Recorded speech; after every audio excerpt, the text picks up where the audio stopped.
Bismillahirrahmanirrahim. Assalamualaikum warahmatullahi wabarakatuh. Halo teman-teman, bagaimana kabarnya hari ini? Kembali lagi dengan saya, Ibu Rikawati SPD. Hari ini kita akan belajar bahasa Indonesia paket C dengan topik pembelajaran yang akan kita bahas pada pertemuan kali ini, yaitu mengidentifikasi ide pokok dan ide pendukung pada suatu paragraf atau teks, dan melakukan wawancara dan menuliskan laporannya. Jangan lupa untuk menyiapkan alat tulisnya dan catat hal-hal penting yang akan kita pelajari pada pertemuan kali ini. Dan teman-teman, jangan lupa juga untuk mengisi absen pada link yang telah Ibu tautkan pada channel YouTube ini. Pembelajaran ini merupakan program dari Pusat Kegiatan Belajar Masyarakat atau PKBM Al-Amin Mosangka yang diselenggarakan oleh Yayasan Pemersatu Umat Nusantara atau YPUN. Sebelum kita masuk pada pembelajaran, alangkah lebih baiknya kita membaca doa belajar terlebih dahulu agar ilmu yang kita dapat pada pertemuan kali ini bisa memberikan manfaat terhadap diri kita sendiri dan juga orang lain. Bismillahirrahmanirrahim. Rabbi zidni ilman warzuqni fahman. Yang artinya, ya Tuhanku, tambahkanlah aku ilmu dan berilah aku kepahaman. Amin. Tujuan pembelajaran yang akan kita capai pada pertemuan kita kali ini yaitu setelah mempelajari materi ini, diharapkan kalian dapat mengidentifikasi ide pokok dan ide pendukung pada suatu paragraf atau teks. Kedua, kalian bisa berpartisipasi aktif dalam diskusi. Ketiga, yaitu melakukan wawancara dan menuliskan laporannya. Sekarang kita masuk pada materi. Silakan diperhatikan adik-adik. Di situ sebelah kiri ada gambar, di mana di situ ada penari, di situ ada atlet silat, dan juga ada seorang anak laki-laki yang bermain bulu tangkis. Oke, pernahkah kalian melihat atau melakukan kegiatan seperti itu? Jadi, apakah adik-adik atau teman-teman pernah melakukan entah itu kegiatan menari, pencak silat, ataupun bermain bulu tangkis atau badminton?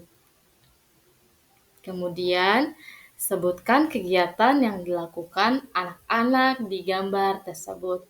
Jadi, kegiatan yang dilakukan anak-anak yang ada di gambar tersebut yaitu yang di tengah di situ ada anak yang melakukan kegiatan yaitu menari. Sedangkan sebelah kanan anak perempuan yang berbaju hitam, di situ ia melakukan kegiatan yaitu pencak silat. Dan sebelah kiri yaitu anak laki-laki, di situ ia melakukan kegiatan yaitu bermain badminton. Perhatikan judul bab ini yaitu meliuk dan menerjang. Kegiatan mana pada gambar yang ada gerakan meliuk dan menerjang? Jadi teman-teman silakan diperhatikan dari ketiga kegiatan yang ada pada gambar tersebut, yang manakah menurut kalian anak tersebut melakukan gerakan meliuk dan menerjang? Jadi, untuk penari, anak perempuan yang melakukan tarian, ia melakukan gerakan yang itu meliuk.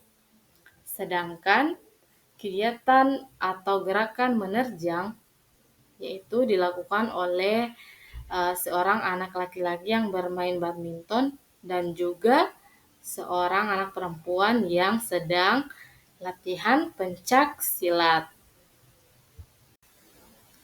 Sekarang kita masuk pada kegiatan menyimak. Pada bab atau materi sebelumnya, kalian sudah belajar untuk menyimak. Menyimak berbeda dengan mendengar. Dalam menyimak, kalian memusatkan perhatian terhadap sesuatu yang didengar dan berusaha memahaminya. Ada beberapa cara yang akan membantu kalian untuk dapat menyimak dengan baik. Yang pertama yaitu lihat dan perhatikan orang yang berbicara. Jadi, untuk bagian pertama ini, pada saat seseorang atau guru sedang menjelaskan, maka teman-teman lihat dan perhatikan dengan baik orang yang berbicara tersebut, sehingga adik-adik atau teman-teman bisa menangkap apa yang dijelaskan oleh guru yang ada di depan kelas. Kedua, jangan sambil berbicara dengan teman atau melakukan hal lainnya. Jadi, pada saat melakukan kegiatan menyimak, jangan ada gerakan tambahan yang bisa mengganggu fokus teman-teman, yaitu semisal pada saat guru menjelaskan, ada yang sibuk saling mengganggu dengan teman sebelahnya, ataupun ada yang sibuk mengobrol dengan teman yang ada di sampingnya. Hal itu bisa mengganggu fokus dari teman-teman sehingga apa yang dijelaskan oleh guru tidak akan dapat dimengerti oleh teman-teman sekalian.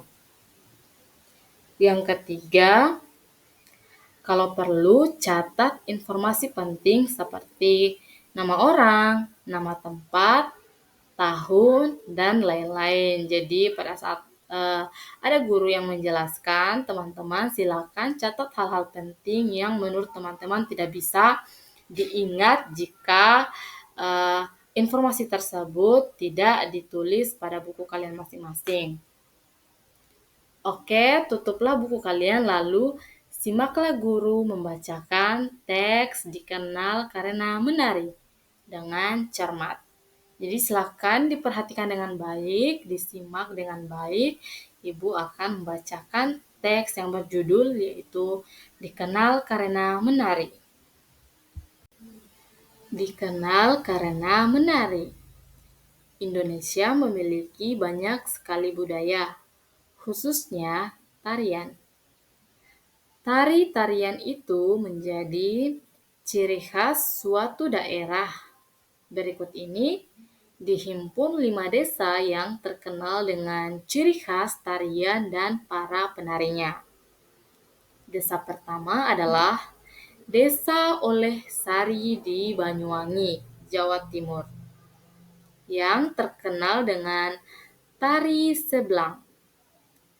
Tarian yang dilakukan setiap tahun ini diyakini untuk menghindarkan desa dari bahaya. Penarinya biasanya wanita dewasa yang wajahnya ditutupi daun kelapa. Penari memperagakan kegiatan membajak sawah sambil menggendong boneka mengikuti irama musik. Desa kedua adalah Desa Cempaka di Bali dengan tari baris. Tari ini dibawakan oleh laki-laki dewasa. Gerakannya menirukan pemuda gagah berani yang menerjang medan perang. Tari baris dibedakan menjadi 2 berdasarkan jumlah penarinya. Tarian yang dibawakan seorang penari disebut tari jojor, sementara tarian yang dilakukan berkelompok disebut tari dadak. Selanjutnya adalah Desa Barikin di Kalimantan Selatan dengan tari Baksa Kembang. Tarian ini dibawakan oleh penari perempuan yang jumlahnya ganjil. Misalnya, 1, 3, atau 5 penari. Gerakannya meliuk-liuk menggambarkan seorang putri yang sedang bermain di taman bunga. Tari Baksa Kembang sering dipentaskan di acara besar. Desa keempat adalah Desa Situraja di Jawa Barat yang terkenal dengan tari umbul. Para penarinya adalah perempuan berkebaya, berselendang, dan memakai kacamata hitam. Gerakannya gemulai, menggoyangkan badan, dan sedikit menirukan gerakan pencak silat. Tari ini mengandung pesan bahwa perempuan juga bisa menjaga diri dengan ilmu bela diri. Desa terakhir adalah Desa Giging di Aceh dengan tari Seudati. Fungsi tarian ini bukan hanya sebagai pertunjukan hiburan untuk rakyat, melainkan juga sebagai sarana dakwah untuk mengembangkan ajaran agama Islam. Tari Seudati dibawakan oleh 8 pemuda. Gerakan yang dibawakan menggambarkan seorang syekh bersama para pembantunya. Jawablah pertanyaan-pertanyaan di bawah ini dan tuliskan di buku kalian. Sekarang kita masuk pada soal latihan mengenai cerita yang telah Ibu baca tadi. Untuk pertanyaan pertama, sebutkan nama-nama desa yang diceritakan di atas dan nama tarian masing-masing. Nomor 2, berapakah jumlah penari pada tari Seudati? Nomor 3, tari apakah yang menggambarkan seorang putri di taman bunga?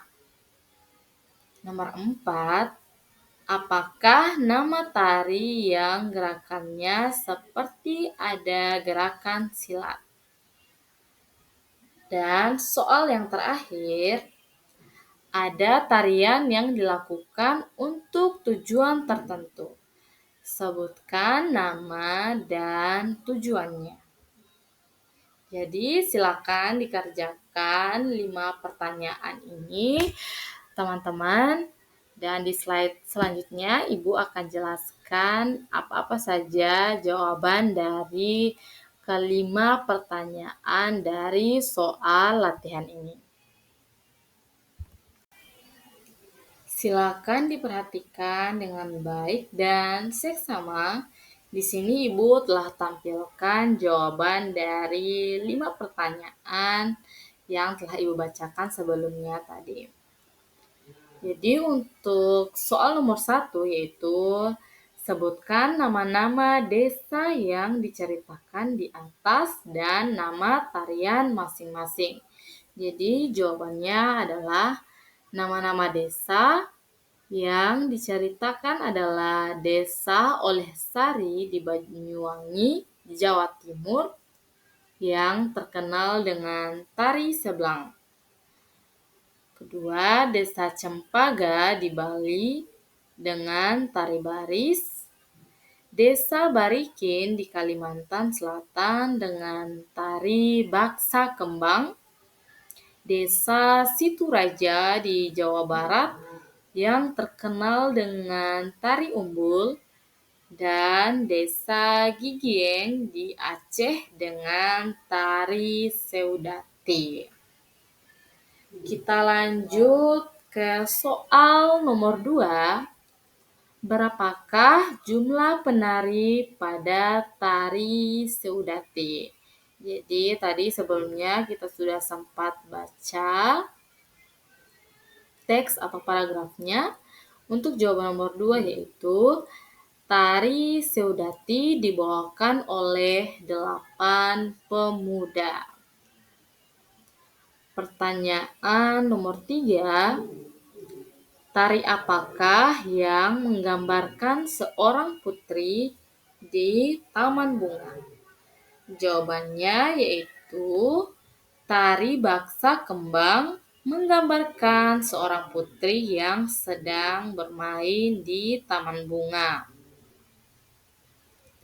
Pertanyaan yang keempat, apakah nama tari yang gerakannya seperti ada gerakan silat?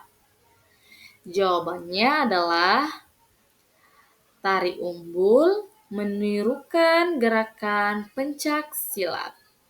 Jadi untuk jawaban nomor 4 adalah tari umbul ya. Dan untuk pertanyaan nomor 5 atau pertanyaan yang terakhir, ada tarian yang dilakukan untuk tujuan tertentu. Sebutkan nama tarian dan tujuannya. Jadi untuk jawaban nomor 5 silakan diperhatikan di situ.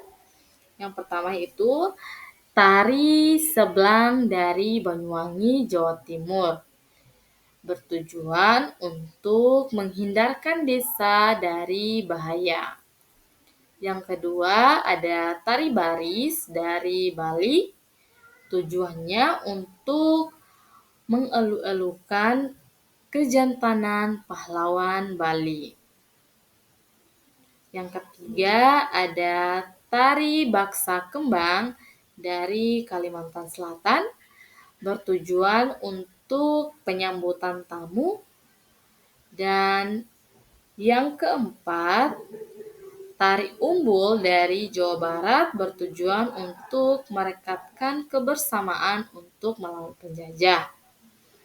Dan yang kelima, tari Seudati dari Nat bertujuan untuk sarana dakwah untuk mengembangkan ajaran agama Islam.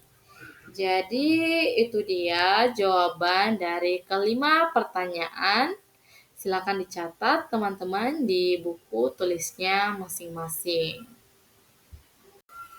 Sekarang kita masuk pada kegiatan yaitu mencari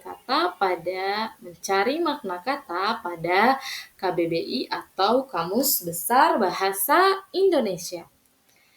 Dari cerita yang berjudul Dikenal Karena Menarik tadi, ada beberapa paragraf yang dimana di dalamnya ada beberapa kata yang diberi sorotan berwarna kuning, yaitu dimana katanya diberi penanda warna kuning.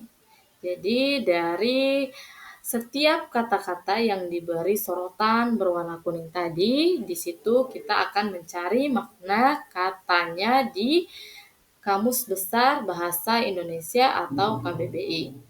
Silakan teman-teman diperhatikan di sini sudah ditampilkan beberapa kata pada cerita Dikenal Karena Menarik tadi, yaitu ada beberapa kata yang diberi sorotan berwarna kuning. Yang pertama ada kata tari, kedua ada kata memperagakan, ketiga ada kata menerjang, kata meliuk, kata mementaskan, dan kata gemulai. Jadi masing-masing kata akan dicari arti atau maknanya melalui KBBI. Oke, yang pertama yaitu kata tari. Setelah dicari melalui Kamus Besar Bahasa Indonesia, kata tari maknanya yaitu gerakan badan atau tangan dan sebagainya yang berirama. Biasanya diiringi bunyi-bunyi atau musik, gamelan, dan sebagainya. Kata yang kedua yaitu kata memperagakan. Maknanya setelah dicari di KBBI yaitu memamerkan atau baju topi, sepatu, dan sebagainya. Yang ketiga, kata menerjang. Artinya atau makna katanya yang kita cari di KBBI yaitu menendang, menyepak, atau ke bawah maupun ke depan. Makna keduanya yaitu menyerang, menyerbu, atau pasti ia sudah, sopir itu jika aku tidak cepat-cepat menahannya. Yang keempat ada kata meliuk, maknanya yaitu berkeluk ke sisi atau gerak pesenam, penari, dan sebagainya. Kata yang kelima yaitu mementaskan, makna katanya yaitu memainkan sesuatu di panggung atau tentang sandiwara dan sebagainya.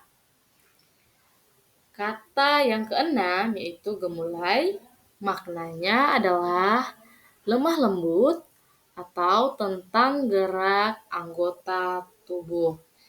Jadi ini dia 6 makna dari kata-kata yang telah diberi sorotan warna kuning pada cerita Dikenal Karena Menari tersebut. Silakan dicatat di buku masing-masing, teman-teman. Sekarang kita masuk pada kegiatan membaca dan bahas bahasa dengan judul Ide Pokok dan Ide Pendukung. Ide pokok adalah hal utama yang ingin disampaikan. Karena itu, ide pokok juga disebut gagasan utama atau pikiran utama. Ada ide pokok paragraf dan ada ide pokok tulisan.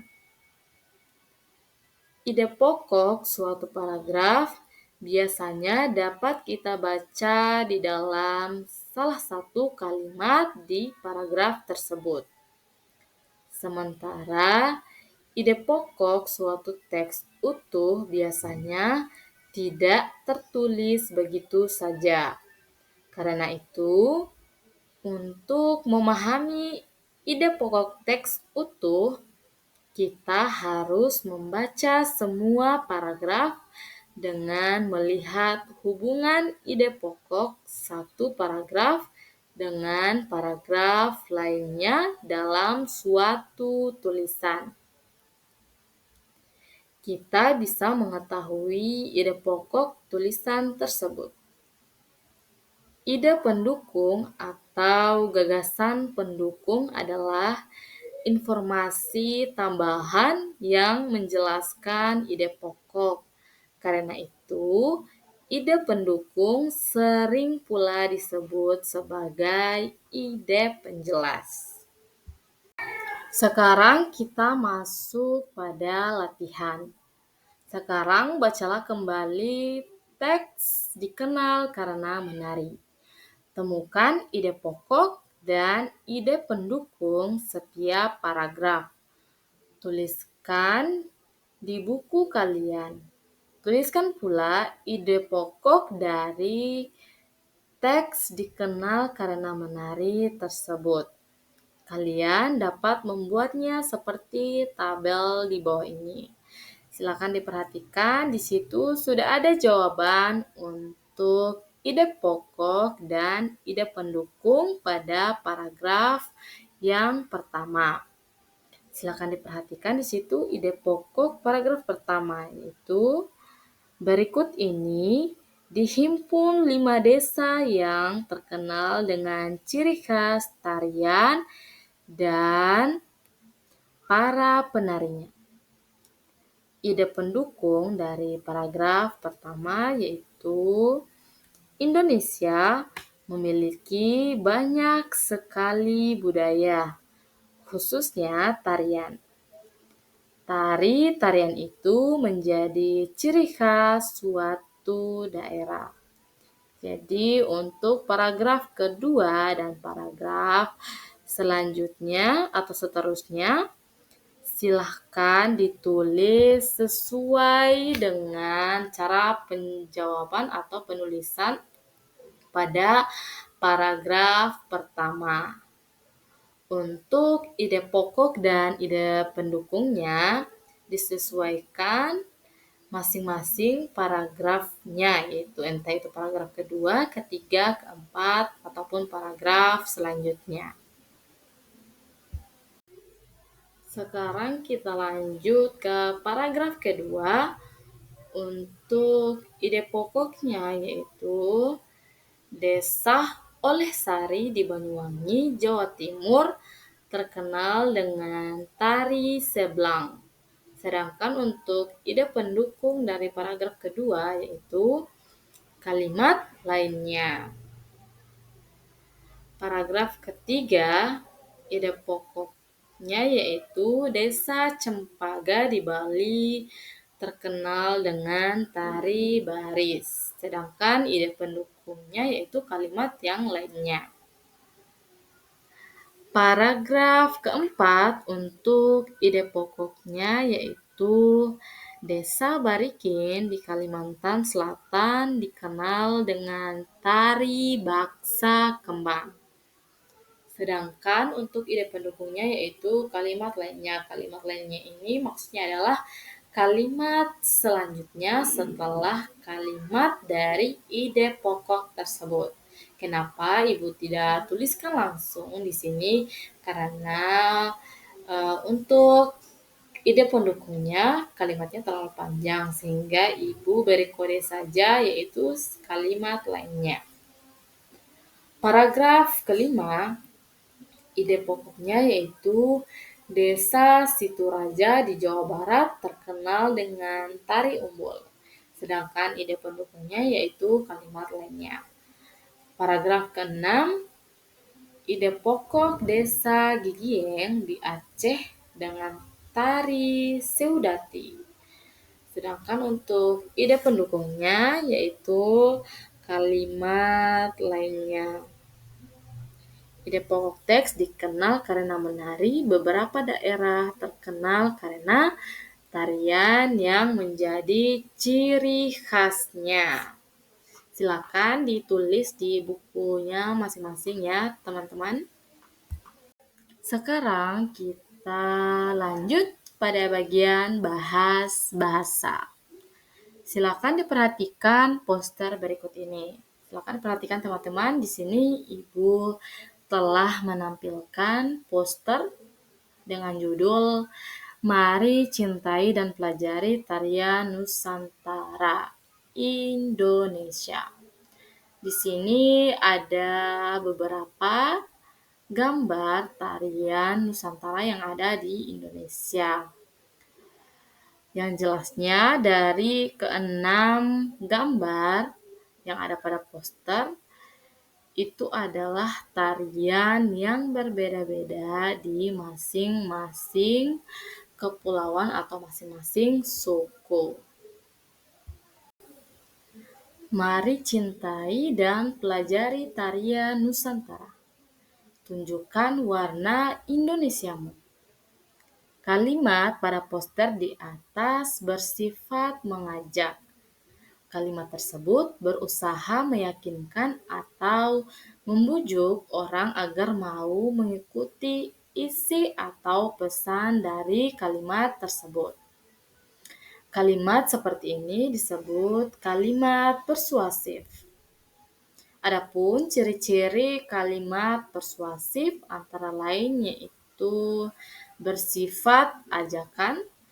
Jadi untuk kalimat persuasif biasanya yaitu bersifat ajakan, yaitu seperti pada poster tadi ada kata mari cintai dan pelajari tarian Nusantara. Jadi bisa dilihat dari kata mari itu sudah bersifat ajakan, yaitu kalimatnya sudah bersifat persuasif. Yang kedua, menggunakan tanda seru. Oke, bisa dilihat di situ untuk poster tadi, mari cintai dan pelajari tarian Nusantara, tunjukkan warna Indonesiamu. Di situ ada tanda seru di akhir kalimat. Yang ketiga, biasa dipakai dalam iklan atau imbauan. Bisa dilihat juga untuk poster tadi merupakan imbauan karena bersifat ajakan atau ada kalimat mengajak di dalam poster tersebut. Yang keempat, sering menggunakan kata ajakan seperti ayo, mari, marilah, dan sebagainya. Jadi bisa dikatakan kalimat tersebut bersifat ajakan atau bersifat mengajak jika di dalam kalimatnya mencakup ada kata ayo, kata mari, kata marilah, dan sebagainya. Dan yang terakhir, ditulis dengan pilihan kata yang menarik agar gampang diingat. Jadi biasanya untuk kalimat persuasif pada poster ditulis menggunakan kalimat yang lebih menarik atau biasa mungkin kalau sekarang disebut dengan bahasa-bahasa gaul agar kenapa kita harus menggunakan bahasa yang menarik atau bahasa yang gaul? Agar kalimat tersebut yang ada pada poster gampang diingat oleh pembacanya. Sekarang silakan diperhatikan teman-teman, di sini Ibu akan menampilkan contoh pamflet di mana di situ adalah pamflet ajakan untuk menjaga kebersihan. Bisa dilihat di situ, ayo buang sampah pada tempatnya. Di situ ada gambar seorang anak laki-laki yang sedang membuang sampah pada tempat sampah. Jadi sesuai dengan ciri-ciri kalimat persuasif atau kalimat ajakan tadi, di mana di setiap kalimatnya yaitu biasa menggunakan kata ayo, mari, marilah, dan sebagainya. Nah, bisa dilihat di sini untuk pamflet yang pertama mengenai ajakan untuk menjaga kebersihan. Di situ untuk kalimatnya menggunakan kata ayo. Dan tadi untuk ciri-ciri juga kalimat persuasif atau kalimat ajakan adalah diakhiri dengan tanda seru. Jadi di situ adik-adik silakan dilihat dari kata atau dari kalimat ayo buang sampah pada tempatnya itu diakhiri dengan tanda seru. Nah, silakan diperhatikan di situ untuk contoh poster yang kedua yaitu poster mengenai ajakan untuk suka membaca. Nah, silakan dilihat di situ untuk posternya ada 6 orang anak perempuan yang sedang membaca buku. Dan untuk kalimat yang ada pada poster tersebut yaitu ayolah banyak membaca. Tidak ada kata terlambat untuk membaca buku. Jadi seperti yang Ibu telah jelaskan tadi untuk contoh poster yang pertama, di mana untuk membuat poster biasanya harus menggunakan kalimat persuasif atau kalimat ajakan. Nah, seperti ciri-cirinya sudah diketahui juga oleh teman-teman, yaitu untuk kalimat persuasif yang ditulis pada poster biasanya menggunakan kata ayo, ayolah, mari, dan marilah.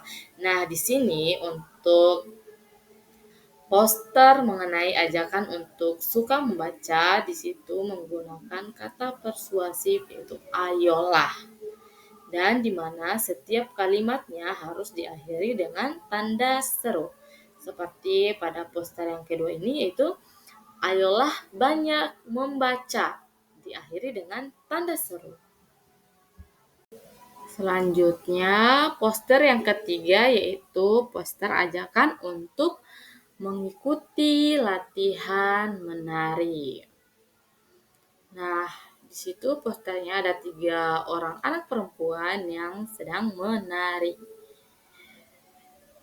Kalimat yang ada pada poster tersebut yaitu, "Yuk ikuti latihan menari tradisional. Budaya lestari, sehat jasmani." Jadi untuk kalimat yang digunakan pada poster ketiga ini mengenai ajakan untuk mengikuti latihan menari, di situ sudah menggunakan kalimat persuasif atau kalimat yang bersifat mengajak, yaitu ditandai dengan kata yuk, ikuti. Nah, itu merupakan salah satu kata yang bersifat mengajak. Dan di mana untuk kalimatnya itu sendiri dalam poster harus selalu diakhiri dengan tanda seru. Dan poster yang keempat yaitu ajakan untuk menjaga kesehatan. Di situ untuk kalimat pada posternya yaitu, mari menggosok gigi. Gigi dan mulutku sehat di masa pandemi. Nah, jadi seperti yang kita ketahui tadi sebelum-sebelumnya untuk poster yang pertama, kedua, dan ketiga, untuk penggunaan kalimat pada poster yaitu harus menggunakan kalimat yang persuasif atau yang bersifat mengajak. Nah, di situ sudah menunjukkan bahwa untuk poster keempat menggunakan kalimat persuasif yaitu menggunakan kata mari. Yaitu mari menggosok gigi. Dan setiap kalimatnya harus diakhiri dengan tanda seru.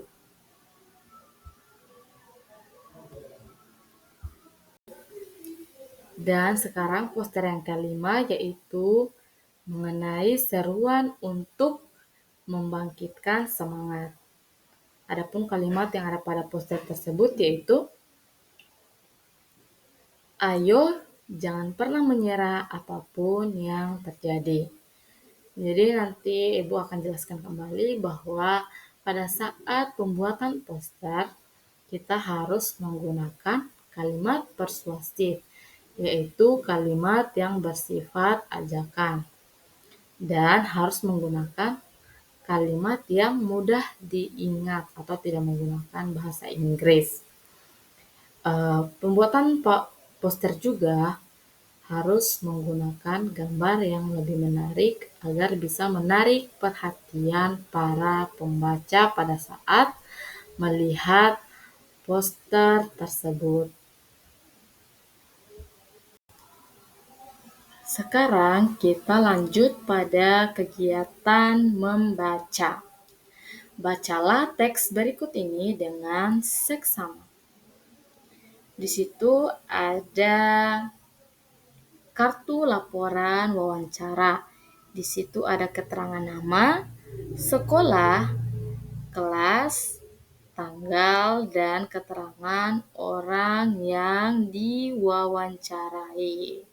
Silakan diperhatikan dengan baik teman-teman. Kita akan lanjut. Kita lanjut pada cerita dengan judul Kuat untuk Melindungi oleh Nurul Hidayati. Kak Puspita adalah seorang pesilat tangguh. Dia telah banyak meraih gelar juara di pertandingan tingkat nasional maupun provinsi. Berikut ini hasil wawancara saya dengannya. Sewaktu Kak Puspita masih kecil, awalnya dia tidak tertarik ilmu bela diri. Suatu saat, dia diganggu beberapa anak yang lebih besar. Dia berusaha melawan, tetapi tidak bisa karena masih kecil. Dia malah ditertawakan. Sejak itu, dia memikirkan cara supaya bisa membela dirinya sendiri. Ketika masuk SMP, ada ekstrakurikuler pencak silat. Dia segera mendaftar, ternyata belajar silat itu asyik dan seru. Kapus Pita kemudian bergabung di sebuah perguruan silat. Awalnya, Kapus Pita ingin menguasai silat supaya bisa melawan pengganggunya. Dia terpikir untuk suatu saat membalas perbuatan para pengganggunya. Namun, setelah mendalami silat, Kapus Pita jadi mengerti bahwa silat harusnya bukan untuk balas dendam. Silat justru untuk berteman dan melindungi. Kata Kapus Pita di dalam gerakan pencak silat terkandung banyak nilai luhur. Misalnya, dalam sikap pasang ada beberapa sikap pasang. Biasanya dilakukan dengan tangan dalam keadaan terbuka, bukan mengepal.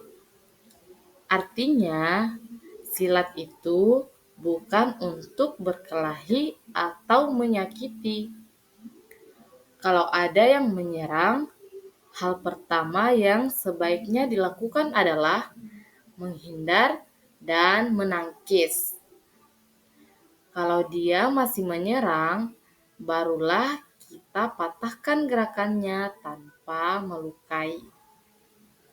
Manfaat yang dirasakan Kapus Pita setelah menekuni pencak silat antara lain tubuhnya menjadi lebih sehat dan bugar, lebih mudah berkonsentrasi, dapat banyak teman, serta menjadi orang yang lebih baik.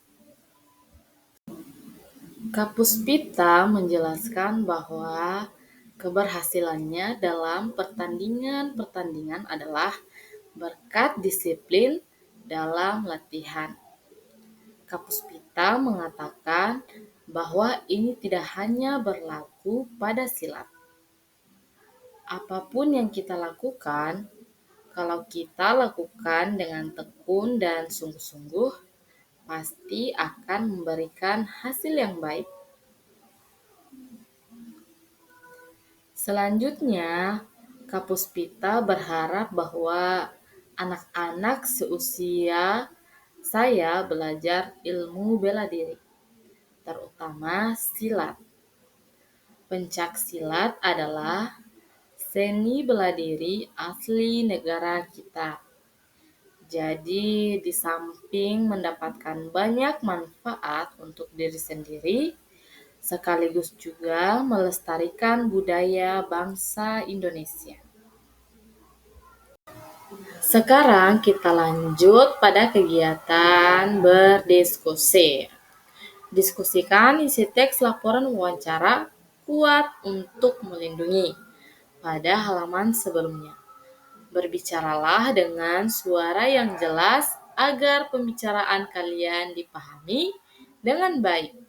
Gunakan pertanyaan-pertanyaan di bawah ini sebagai panduan.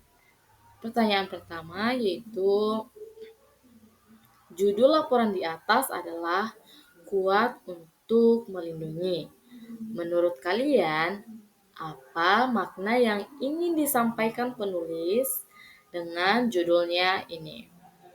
Kemudian untuk pertanyaan kedua, apakah kalian setuju bahwa ilmu bela diri bukan untuk berkelahi?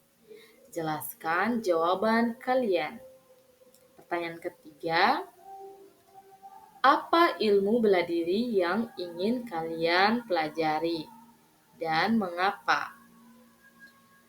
Pertanyaan keempat, kira-kira apa saja daftar pertanyaan yang diajukan Nurul? Jadi untuk keempat pertanyaan ini silakan teman-teman jadikan sebagai pertanyaan panduan pada saat melakukan wawancara kepada narasumber.